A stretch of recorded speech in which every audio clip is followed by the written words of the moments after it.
मुंबईला बॉम्बे करण्याचा महायुतीचा डाव असल्याचा उद्धव ठाकरेंनी गंभीर आरोप असा केलेला आहे. हा पहिल्यांदा तर याला गंभीरतेनेच मी घेत नाही. याचं कारण त्यांच्याकडे दाखवायला काही नाही, 25 वर्षात काही काम केलं नाही, त्यामुळे अफवांचा बाजार उठवून आपल्याला मतं मिळू शकतील असं जे त्यांना वाटतंय. मला असं वाटतं 16 तारखेला हे स्पष्ट होईल.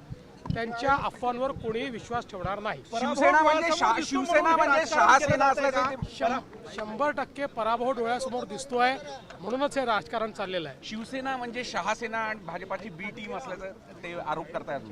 पहिल्यांदा थोडी बोलले, ते अनेक वेळा बोलले. प्रश्न हा आहे की ते बोलल्यानंतर कोणाचा त्यांच्यावर विश्वास आहे का? विधानसभेमध्ये ते असंच बोलत होते, तरी लोकांनी आम्हाला आणि शिंदेजींना निवडून दिलं.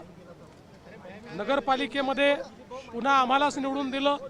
आता महानगरपालिकेत जनता आम्हालाच निवडून देईल. 29 महानगरपालिकांमध्ये स्थिती काय वाटतं? जनता विकासाच्या मुद्द्यावर पुन्हा एकदा मतदान करेल असं वाटतंय?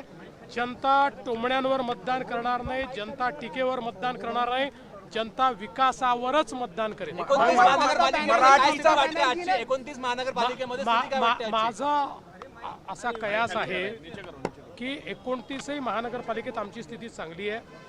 किमान 27 महानगरपालिकांमध्ये महायुतीच्या 3 पक्षापैकी कुठल्या तरी पक्षाचा महापौर असेल आणि भाजप नंबर 1 असेल.